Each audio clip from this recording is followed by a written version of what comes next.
Monsieur le préfet Brice Blondel, l'État a validé l'implantation de 2 parcs éoliens au large de l'île d'Oléron. Alors, on va parler de l'éolienne durant cette réunion publique.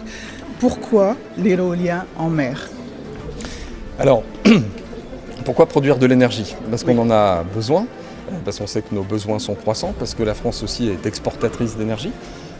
Et que la France a un modèle qui repose sur une énergie décarbonée, notamment sur 2 piliers, le nucléaire et l'éolien.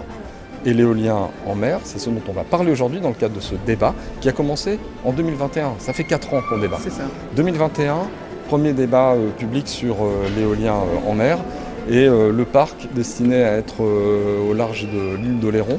Il est décidé de le sortir du périmètre du parc marin, de le mettre à 40 km. 2 parcs, Oléron 1, dont le lauréat sera normalement désigné cet été, ou à la fin de l'été, et Oléron 2, dont le lauréat devrait être désigné à la fin de l'année ou en début d'année prochaine. Ces 2 parcs, c'est 2 gigawatts. C'est l'équivalent de 2 centrales nucléaires. Sans matériaux nucléaires, sans déchets nucléaires. C'est de l'éolien en mer, c'est un projet dont l'ambition est extrêmement forte. Et derrière, ce dont on va parler aujourd'hui, il y a 3 autres parcs qui pourraient être implantés, Gascogne Nord, Sud et Ouest. À chaque fois, c'est 1 à 1,5 gigawatts. Donc l'équivalent de 5, 6, 7 centrales nucléaires installées en mer, à terme, au large mais très loin des côtes de la Charente-Maritime. Voilà ce dont on parle, et l'enjeu principal, c'est effectivement la production d'une énergie propre, décarbonée, pour servir les besoins croissants de notre société en matière d'électricité. Et donc l'avenir? L'avenir, c'est 2030, dans les années 2030 en tout cas, les 2 premiers parcs, 2040, 3e et 4e parc, et 2050. Voilà ce dont on parle. Donc on raisonne quand même sur 25 ans.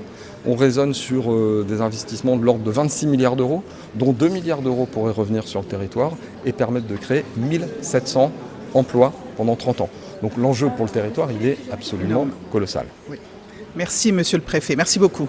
Nous sommes à la réunion publique concernant le projet des éoliennes en mer en Sud-Atlantique avec Christophe Berthaud, président du port de pêche et représentant de l'agglomération de La Rochelle. Bonjour Christophe. C'est important pour la ville, c'est important pour l'agglo. Vous savez, en plus, sur l'énergie, nous avons maintenant notre SEM Énergie. On a aussi le PCAET, Plan Climat, Air, Énergie territoriale. Donc c'est important dans la politique de diversification de l'énergie. Et là, on est là aussi dans le débat public par rapport demain au projet éolien au large d'Oléron sur la O7, l'appel d'offres qui est en cours. Et on espère avoir un lauréat d'ici peu.